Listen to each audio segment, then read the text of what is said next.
Esta mañana quiero que me acompañen abriendo su Biblia en un libro que posiblemente no hayamos leído mucho, el libro de Números, capítulo 10.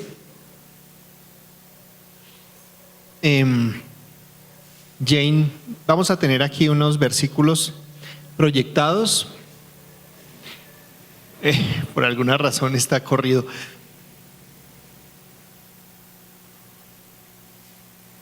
No sé si será por lo que... Bueno, mientras va saliendo ahí, en Números capítulo 10, el versículo 21 tiene dos partes.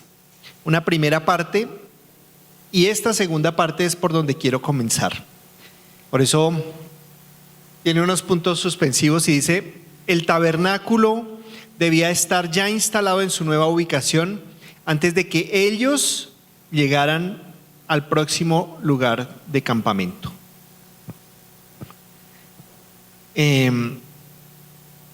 Bueno, ellos está resaltado ahí, ¿verdad? Dice: el tabernáculo debía estar ya instalado en su nueva ubicación antes de que ellos llegaran al próximo lugar del campamento. Pero ¿quiénes eran ellos? Entonces, pasemos a la siguiente. Bueno, mientras tanto, quiero decirles que ellos eran los coatitas. Los coatitas eran hijos de Coat, de la tribu de Leví. Hijos de Coat, de la tribu de Leví. El libro de los Números tiene el censo del pueblo de Israel y el censo de Leví. No tiene el censo de todo Israel, sino tiene primero el censo de las tribus de Israel y luego el censo de la tribu de Leví. Y en Números capítulo 1, verso 49, devuélvase un poquito. En verso 49 del capítulo 1 de Números dice por qué esto es así. Dios le manda a Moisés que levante un registro de todos los varones mayores de 20 años del pueblo de Israel, capaces y aptos para la guerra. Pero en el versículo 49 le dice: no incluyas a la tribu de Leví en esa lista, no los cuentes con el resto de los israelitas. ¿Por qué? Versículo 50. Pon a los levitas a cargo del tabernáculo del pacto, así como del mobiliario y sus accesorios. Cuando ustedes viajen, los levitas transportarán el tabernáculo junto con todo su mobiliario, lo cuidarán y acamparán a su alrededor. 51. Cuando sea el tiempo de trasladar el tabernáculo, los levitas lo desarmarán. Y cuando sea el tiempo de detenerse, ellos lo armarán nuevamente. Sin embargo, cualquier persona no autorizada que se acerque al tabernáculo será ejecutada. Está el pueblo de Israel en el desierto. Ha salido de Egipto. Ha llegado al monte del Sinaí. En el monte del Sinaí han pasado muchas cosas ya. Y el pueblo está listo para caminar. Dios ha entregado el diseño del tabernáculo. Moisés se ha concentrado en hacer realidad ese diseño de ese tabernáculo por medio de hombres, de personas del pueblo, hombres y mujeres, por supuesto, de personas del pueblo que han sido dotados por Dios para hacer la obra del tabernáculo. Han sido investidos por el Espíritu Santo con toda sabiduría para hacer las basas, las columnas, el mobiliario, las cortinas, las carpas, todo, absolutamente todo. Y Dios está listo para decir: ahora vamos a movernos, vamos a caminar. Versículo 52.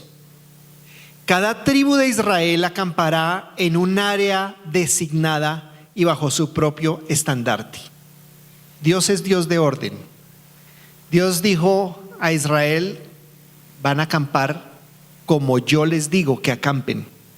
No estaban, por aquí pueden estar los levitas y por aquí pues Simeón y Judá, pero si usted es de Judá y quisiera acampar allá con los de Zabulón, bueno, vaya. No, Cada tribu de Israel tenía un lugar y un área designada en el campamento bajo su propio estandarte. Versículo 53.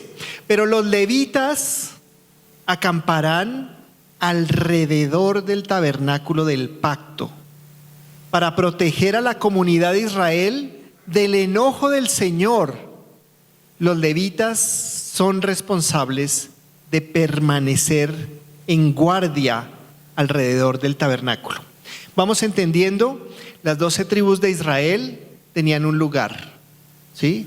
Ellos fueron contados en un primer censo, pero los levitas fueron apartados para el servicio. Y su servicio incluía mover el tabernáculo, pero también acampar alrededor del tabernáculo. ¿Cómo puede ser eso? Veamos, esa es la distribución de las tribus.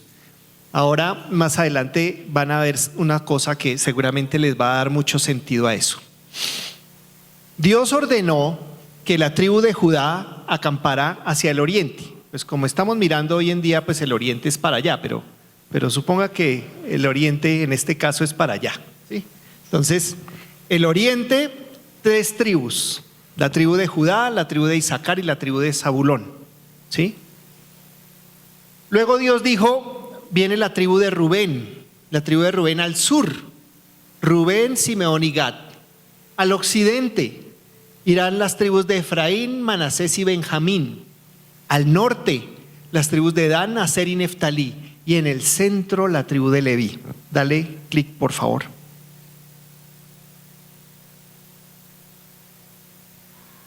Es el Magén David, la estrella de David o el escudo de David. Es impresionante. Eso está dicho en Números capítulo 2. La distribución que Dios le dio a las tribus de Israel es así: el Magén David, el escudo de David.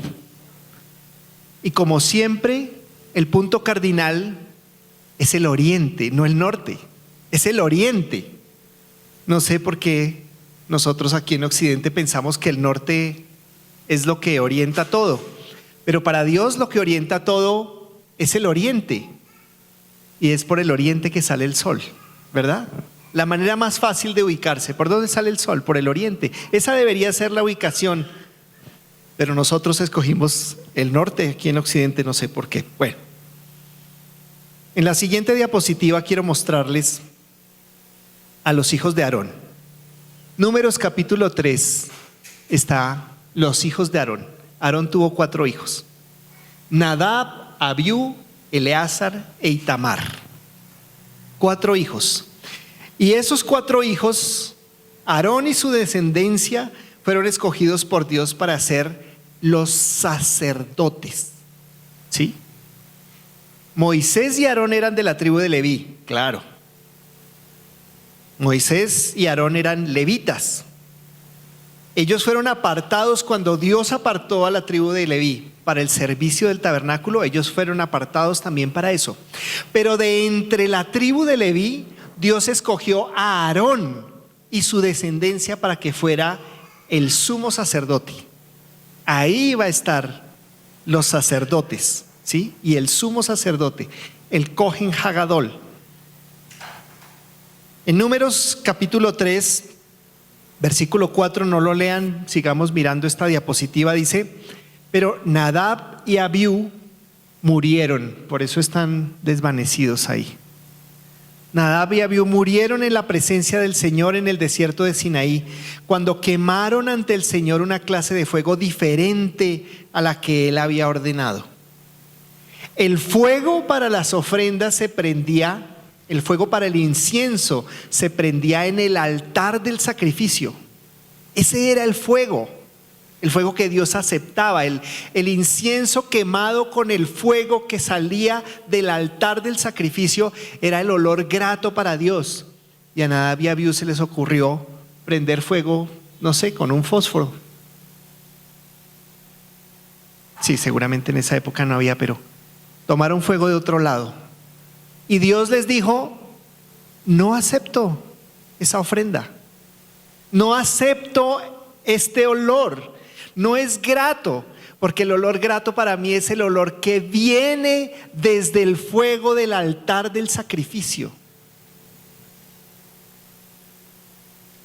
Nadab y Abiú no tuvieron hijos, así que solo Eleazar e Itamar quedaron para ministrar como sacerdotes junto con su padre Aarón. Sigamos. Eso es lo que acabo de leer, sigamos.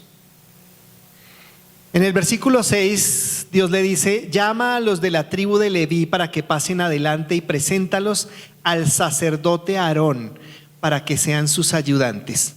Toda la tribu de Leví, toda la familia de Leví, distinta de los hijos de Aarón y sus hijos y su descendencia, tenían un propósito: ayudarle a Aarón.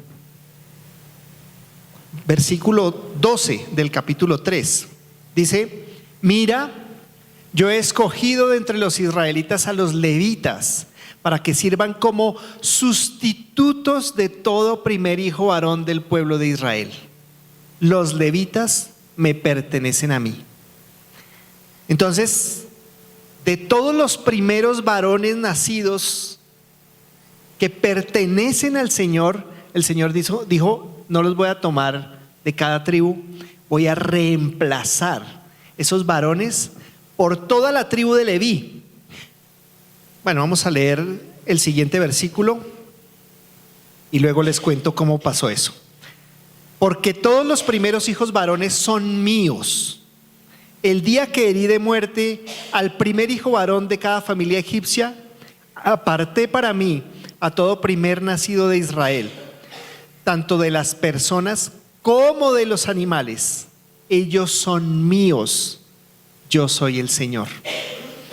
El Señor se reservó todos los primeros nacidos. Y cuando hicieron el censo, resulta que había más varones primogénitos en todo Israel que levitas. Entonces Dios estableció una manera de redimir a los primeros varones nacidos en Israel. Y esos primeros varones nacidos en Israel, entonces fueron redimidos con 5 ciclos del santuario. 5 ciclos del santuario. Bueno, no quiero perder tiempo, pero las cuentas son maravillosas. En la siguiente diapositiva, lo que nos muestra son los hijos de Leví. Leví tuvo 3 hijos: Gersón, Coat y Merari.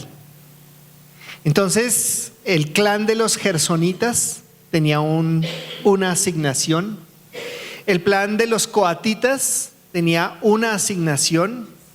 Y el clan de los meraritas tenía otra asignación.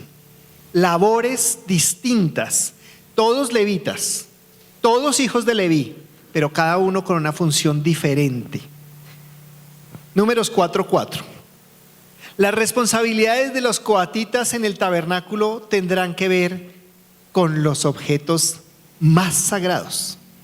Los objetos más sagrados. Y ahí vamos a leer varios versículos, así que vamos a empezar desde el 4:5. Dice esto: cuando el campamento sea trasladado, Aarón, es decir, el sacerdote, y sus hijos deben ser los primeros en entrar al tabernáculo para bajar la cortina interior.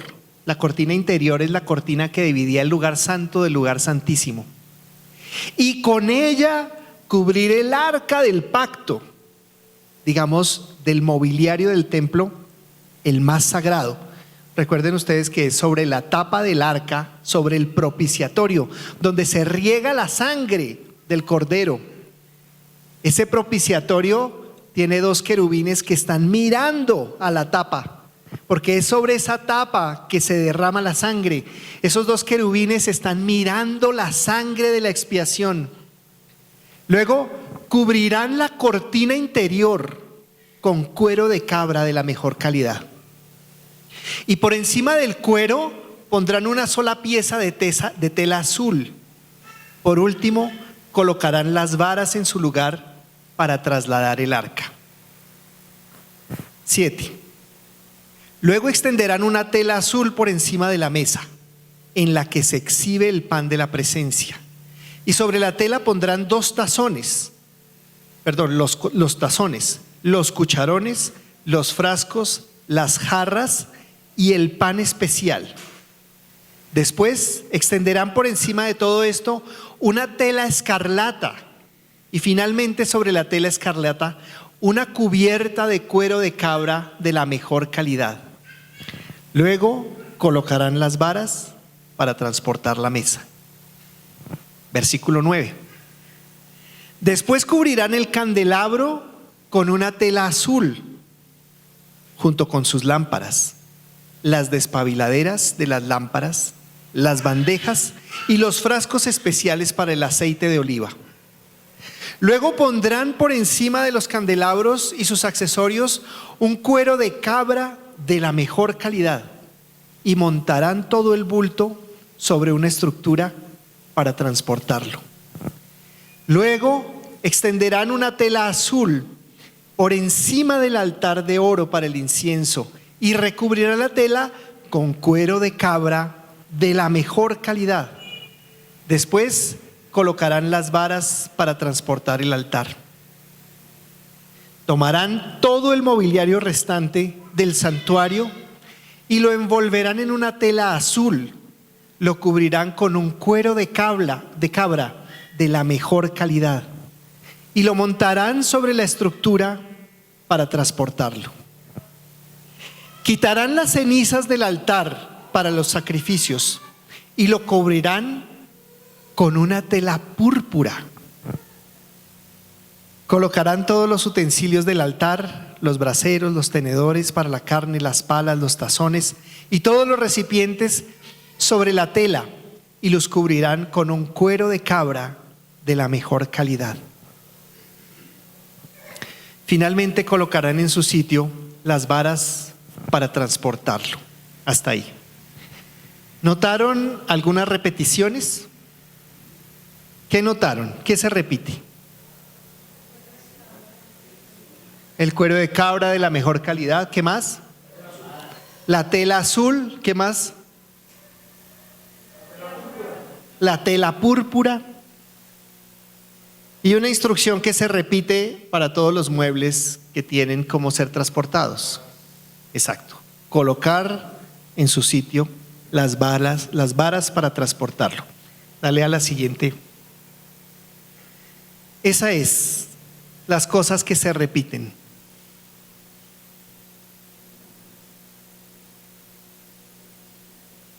La tela púrpura habla de la majestad. Es la vestidura de los reyes.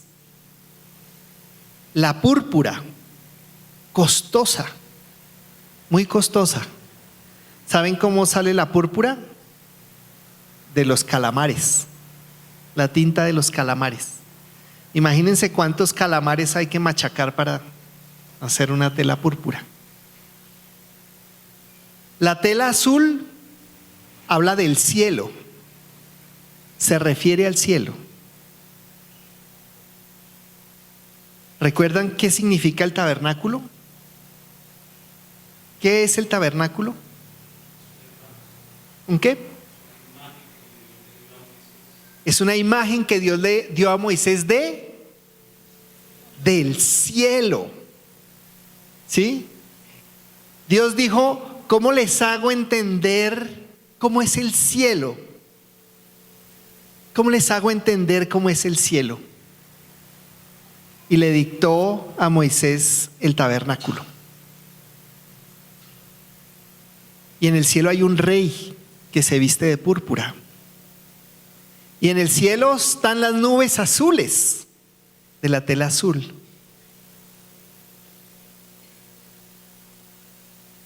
Pero especialmente el cuero de cabra habla de cómo se puede entrar al cielo. La única manera de entrar al cielo es por el Hijo de Dios que se encarnó. La cabra es el animal para la expiación del pecado. Es el chivo. ¿Sí? La cabra macho es el chivo. El cuero de cabra de la mejor calidad habla de Cristo, de su humanidad, de su carne. Y ustedes ven que todo el mobiliario del templo se envuelve en cuero de cabra de la mejor calidad. Todo el mobiliario del templo habla de Cristo. Todo el tabernáculo habla de Cristo. Habla de su humanidad, habla de su majestad, habla del cielo, el lugar de su habitación. El oro habla de Cristo incorruptible. La madera de acacia de todos los muebles habla de su carne, pero recubierta de oro, incorruptible.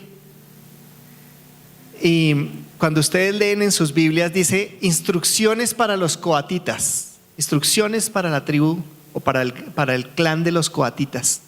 Desde el versículo 4, cuando empieza a decirle las responsabilidades de los coatitas tendrán que ver con los objetos más sagrados. Y usted lee hasta el versículo 14 y lo único que ha dicho Dios para los coatitas es el versículo 4. Porque el resto son instrucciones para Aarón y para sus hijos. ¿Sí?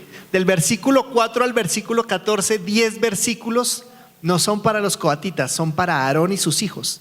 Ellos eran los únicos que podían entrar, los únicos que podían descolgar la cortina. Ellos eran los que tenían que empacarlo todo, tenían que hacer el embalaje de absolutamente todo.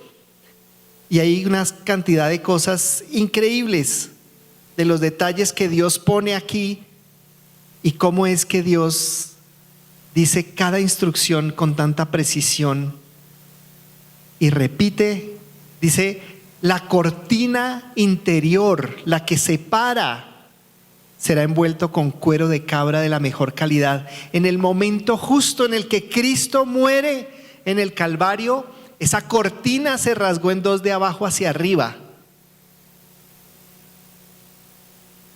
Y por encima del cuero, una sola pieza de tela azul.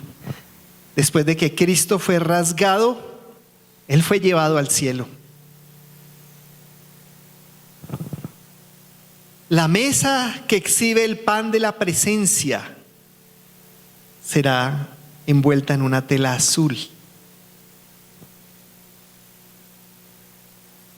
Y después extenderán por encima de todo esto una tela escarlata.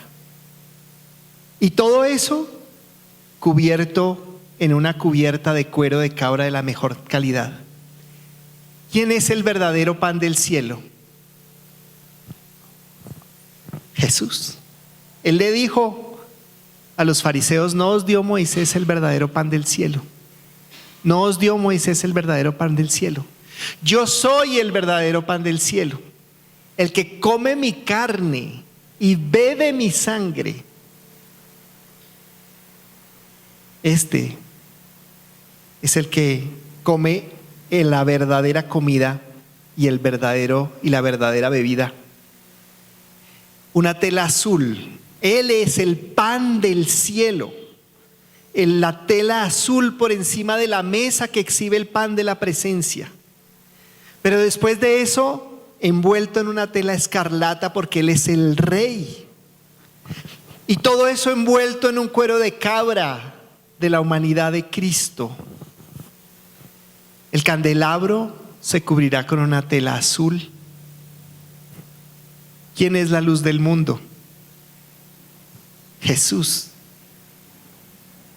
Del cielo vino la luz del mundo. Y por encima de todo eso, cuero de cabra. La tela azul envolvía las lámparas, las despabiladeras, las bandejas y los frascos especiales que contenían el aceite de oliva que representa al Espíritu Santo. Y todo eso se envuelve en el cuero de cabra de la humanidad de Cristo.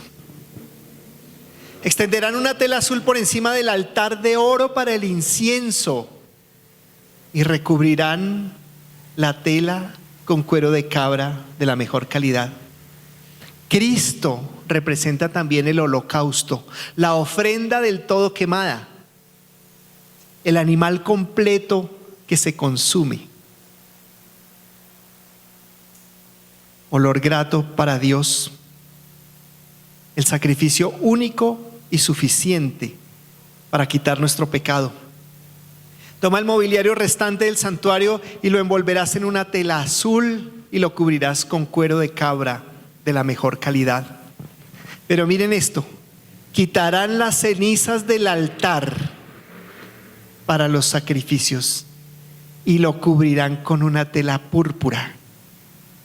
Las cenizas del sacrificio, el animal consumido por el fuego. ¿Quién guarda cenizas? Tal vez cuando uno se muere y lo creman serán las únicas cenizas que se guardan, ¿verdad? Y eso, porque pues está muy de moda últimamente tirarlas en un río, en el mar, en un campo, llevarlas el viento. Pero estas cenizas, las cenizas del altar para los sacrificios, eran envueltos en la tela real, en la púrpura, porque era el sacrificio ofrecido a Dios. Todos los utensilios del altar, braseros, tenedores para las carnes, palas, tazones, recipientes, serán cubiertos con tela de cabra de la mejor calidad. Y finalmente, cada mueble, sus varas para transportarlo. Versículo 15. El campamento está listo para trasladarse cuando Aarón y sus hijos hayan terminado de cubrir el santuario y todos los objetos sagrados. Siguiente, porque el versículo 15 es largo. Entonces, hasta ahí llegan los coatitas. ¿Sí? Entonces, los coatitas vendrán y transportarán todo esto al siguiente destino, pero no deberán tocar los elementos, los objetos sagrados, pues morirán. Así que estos son los artículos del tabernáculo que los coatitas deben transportar. Y en el versículo 18, una declaración tremenda de Dios. Dice: no permitan que los clanes de Coat lleguen a ser exterminados de entre los levitas. Le encarga a todo el pueblo de Israel: cuide a los descendientes de Coat, cuide a los descendientes de Coat. Si usted no cuida a los descendientes de Coat, ¿quién va a trasladar los objetos más sagrados del templo, del tabernáculo? Vamos a resumir porque el asunto es largo y a Dios le gusta dar instrucciones detalladas. La siguiente, voy a resumir un poco los capítulos que siguen. A los gersonitas les dijo: los hijos de Gersón van a transportar las cargas, van a llevar las cargas. Las cortinas, las cubiertas, el revestimiento interior de cuero de cabra de la mejor calidad, la cortina de la entrada, la cortina de las paredes del atrio que rodea el tabernáculo y el altar, la cortina de la entrada del atrio, las cuerdas y los accesorios. A los de Merari, entonces les dijo: también van a transportar las cargas. Los soportes, los travesaños, los postes, las bases, los postes de las paredes del atrio con sus bases, las estacas, las cuerdas, los accesorios y todo lo necesario relacionado con su uso, con el uso del tabernáculo.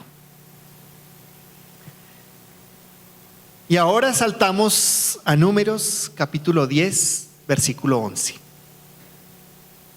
Durante el segundo año después de que Israel saliera de Egipto, el día 20 del segundo mes, la nube se elevó del tabernáculo del pacto. Llevaban más de un año en ese lugar, después de salir de Egipto. Y el día 20 del mes segundo, la nube se elevó del tabernáculo. Entonces los israelitas salieron del desierto de Sinaí y viajaron de un lugar a otro hasta que la nube se detuvo en el desierto de Parán. Versículo 13. Cuando salió el pueblo por primera vez siguiendo las instrucciones que el Señor había dado por medio de Moisés. Vamos a la siguiente. ¿Qué pasó? Tal vez ahí, sí, esa. Bueno, yo no alcancé a poner todas las letras de los nombres de las tribus en hebreo. Solamente puse a Judá, que es el primero que sale, y a Leví, que está en el centro. Así se escribe Leví y así se escribe Judá. Entonces yo les voy a leer las instrucciones que dio Dios. Cuando el pueblo salió por primera vez siguiendo las instrucciones que el Señor había dado por medio de Moisés, las tropas de Judá iban delante, el primero. Estas marchaban detrás de su estandarte, su jefe era Naasón, hijo de Aminadab. La siguieron las tropas de la tribu de Isaacar, dirigidas por Natanael, hijo de Suar, y también la tribu de Zabulón, dirigidas por Eliab, hijo de Helón. Después se desarmó el tabernáculo, o sea, todo lo que leímos hace un rato. Y las siguientes en ponerse en marcha fueron las divisiones gersonitas y meraritas. Entonces miren ustedes, Judá, Isaacar, Zabulón, Gersón y Merari.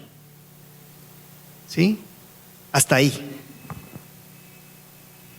De los levitas, llevando consigo el tabernáculo.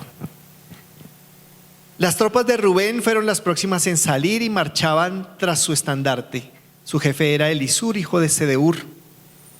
¿Saben qué es Ur? Fuerza. Elisur, mi Dios es fuerza. Bueno, Sedeur, la siguieron las tropas de la tribu de Simeón, dirigidas por Selumiel, hijo de Zurisadai, y también las tropas de la tribu de Gad, dirigidas por Eliasaf, hijo de Deuel. Luego salió la división coatita de los levitas, que llevaba consigo los objetos sagrados del tabernáculo. ¿Sí? Entonces, devolvámonos un poquito. 1, 2, 3, 4, 5, 6, 7, 8, y ahí sí, Coat. ¿Sí? Ahí sí sale la división coatita de los levitas que llevaba consigo los objetos sagrados del tabernáculo.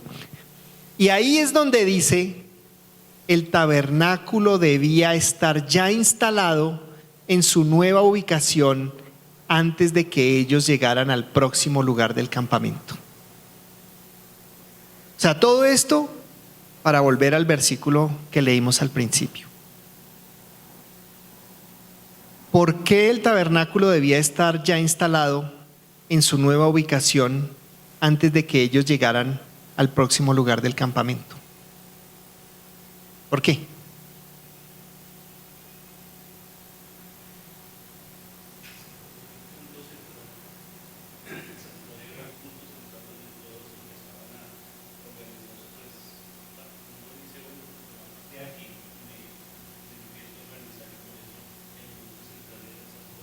Así es, así es.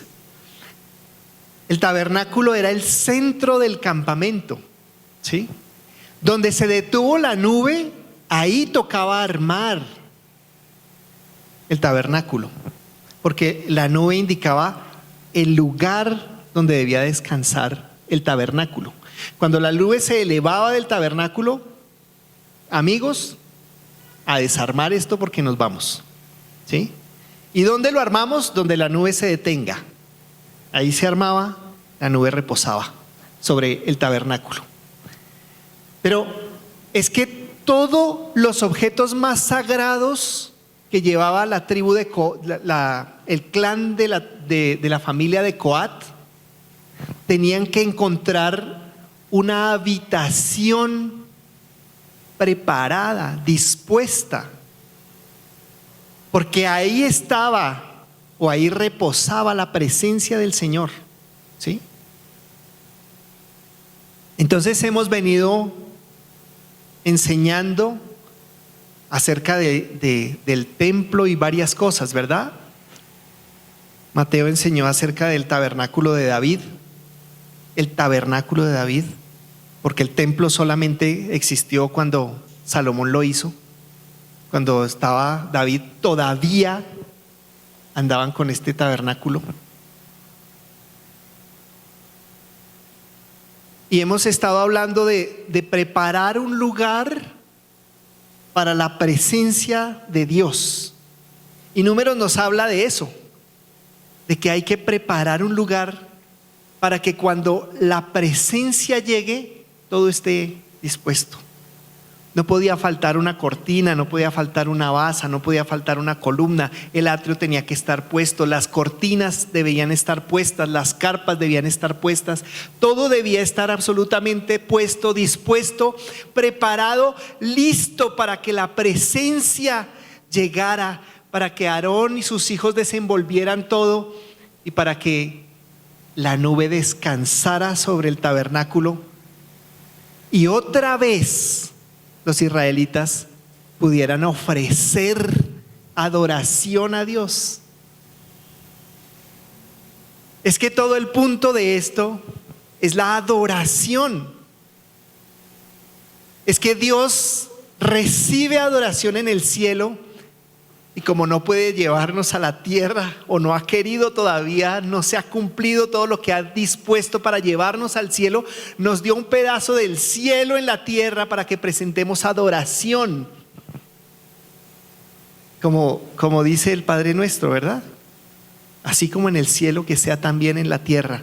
Nos dio un pedazo de cielo para hacer adoración en la tierra.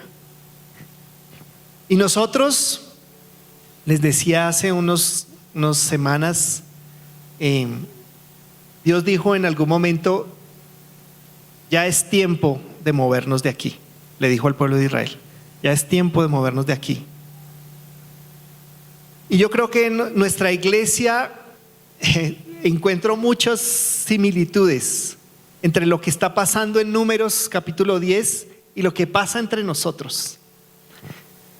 Hemos salido de nuestro campamento anterior, ¿verdad? Y hemos llegado a este nuevo. En este nuevo hemos hecho lo posible, bueno, las sillas, las mesas, el mobiliario, todas esas cosas.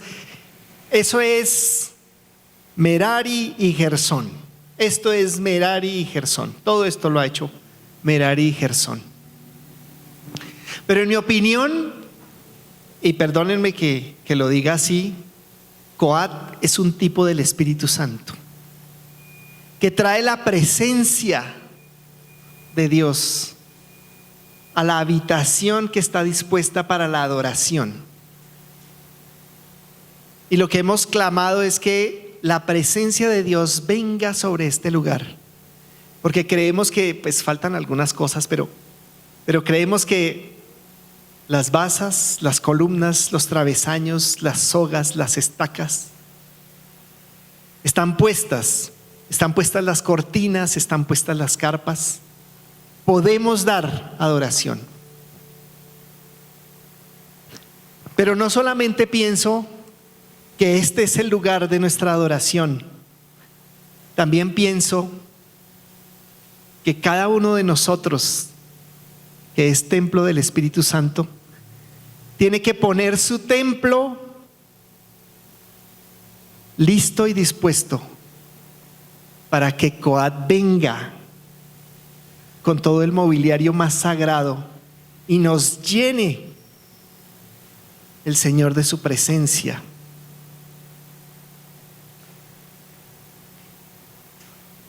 No ha sido tan fácil pensar en esto, porque alguien me dirá, pero ¿de qué me habla, Álvaro? Usted está diciendo que el Señor va a venir con su presencia. Si yo recibí del Espíritu el día que creí, y yo creo sí, es verdad, recibimos el Espíritu el día que creemos, recibimos las arras de la promesa. Por alguna razón, Dios, que es Dios, nos dio arras en este negocio. No estaba obligado, pero quiso. Pero cuando leo a Pablo que dice no contristéis al Espíritu, Yo creo que en nuestro cuerpo podemos prestarlo para que nuestra carne contriste al Espíritu. Y yo veo en Números 10 un llamado a que cada uno de nosotros haga de su cuerpo el templo donde todo esté dispuesto, donde todo esté preparado, donde todo esté limpio, organizado. No puede haber una cortina mal puesta, no puede haber una columna mal tensada, no puede haber una estaca medio poner. Todo tiene que estar perfectamente preparado para que el Espíritu venga y arme en nosotros un santuario de adoración para el Señor. Un santuario en el que nosotros podamos deleitarnos en adoración. Hace unos días hablaba con una persona acerca de contemplar a Cristo. Y me decía, ¿y qué es contemplar a Cristo? Y me quedó sonando, ¿qué es contemplar a Cristo? Y como uno de los grandes misterios de Dios es el matrimonio, ¿verdad? Y Dios habla de Israel como su esposa, pero habla de la iglesia como la novia de Cristo. Y entonces recordé cómo es contemplar. Es contemplar los ojos del ser amado, para aprender a mirar como el ser amado mira. Es contemplar las manos, es mirar las manos para aprender lo que el ser amado hace. Los pies del ser amado para ir donde el ser amado va. Es contemplar su corazón para entender su compasión, su misericordia, su gracia. Es detenernos a meditar en las virtudes de Cristo. Es renunciar a cualquier idea, a cualquier pensamiento que nos distraiga de la persona de Cristo.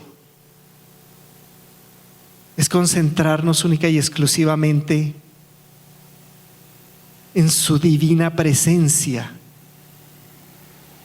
Es poder cerrar nuestros ojos y sentir que Jesús está cerca. Cuando los abrimos no lo podemos ver, pero cuando cerramos nuestros ojos casi lo podemos tocar. Estás aquí, por aquí estás. Eso es contemplar a Cristo. Y lo bueno de contemplar a Cristo es que entre más lo contemplamos, más nos parecemos a Cristo. Como el pueblo de Israel, estamos en un viaje. Estamos en una peregrinación. Caminamos y caminamos, seguramente unos más cerca de la tierra prometida, otros en pleno desierto.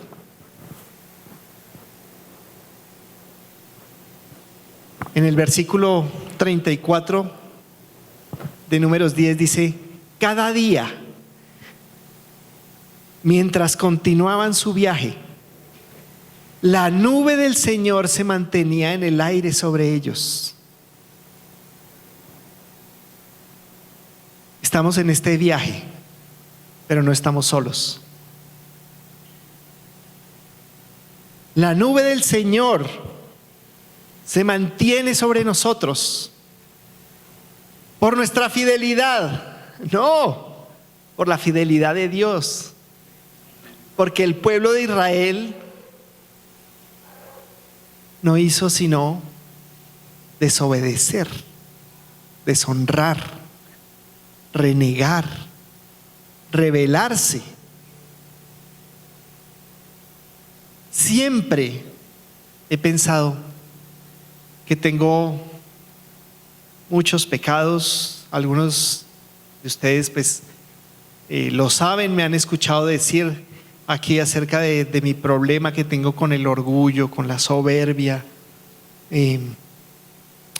con el egoísmo. Pero nunca pensé que fuera rebelde. Y la gran revelación de Dios en este tiempo es: Álvaro, no menees la cabeza con la rebelión del pueblo de Israel. Tú eres un rebelde. Y he tenido que decir: sí, Señor, yo también soy un rebelde. No he podido encontrar una diferencia entre Israel y yo.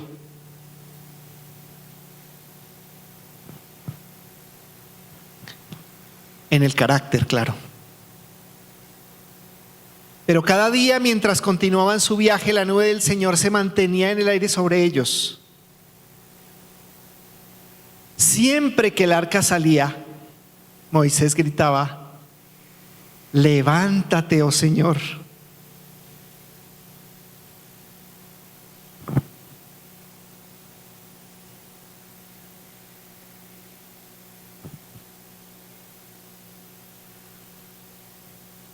Y que se dispersen tus enemigos, que huyan ante ti. Y cuando el arca se ponía en tierra, cuando Aarón la desenvolvía y cuando el arca tocaba otra vez la tierra, Moisés decía: vuelve, oh Señor.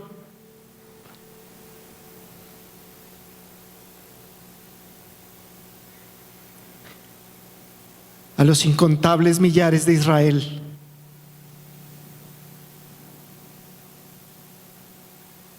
viajamos por este desierto, pero la nube del Señor se mantiene en el aire sobre nosotros.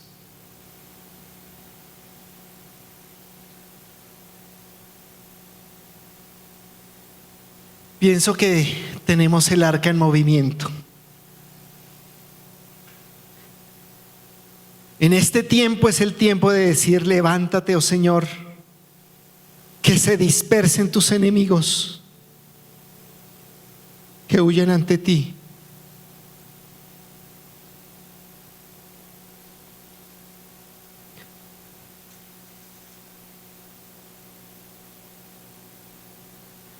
Pero viene el día cuando el arca se ponga sobre la tierra.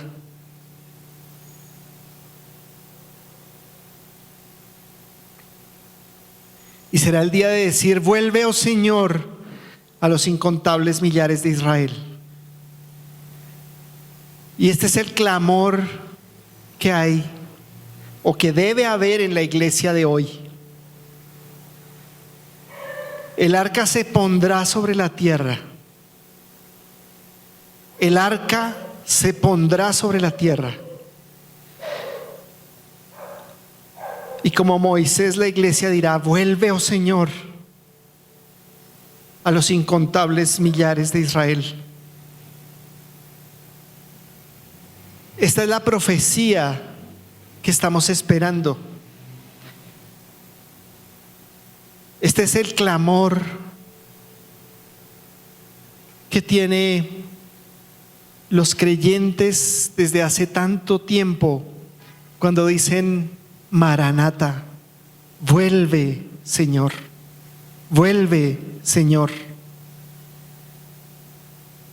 Vuelve, oh Señor, a los incontables millares de Israel. Eso va a pasar cuando la plenitud de los gentiles sea salva. Eso va a pasar cuando el templo esté erigido otra vez en Jerusalén. Eso va a pasar cuando el arca vuelva a tocar la tierra en el templo de Jerusalén.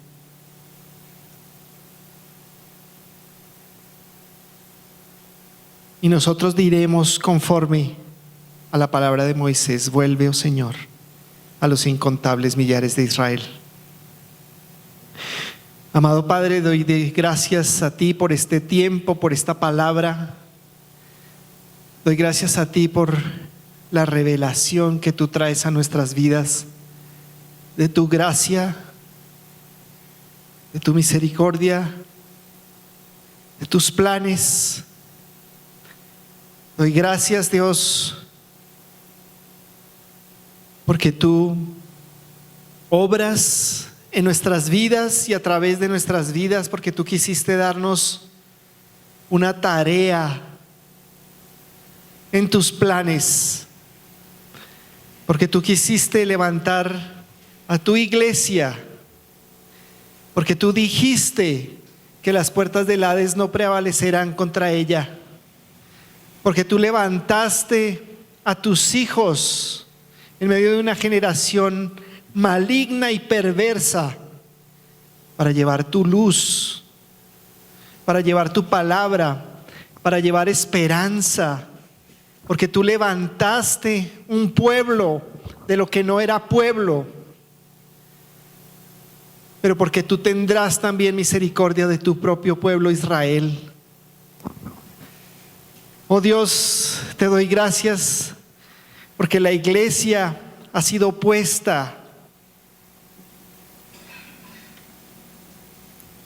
en tus propósitos, oh Dios, como un centinela, como una atalaya, para que anuncie a Israel tu regreso, porque será tu iglesia la que cumpla la profecía de Isaías. Será tu iglesia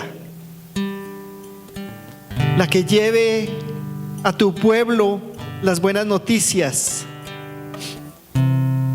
Yo he puesto centinelas en tus murallas, oh Jerusalén. Ellos orarán continuamente de día y de noche.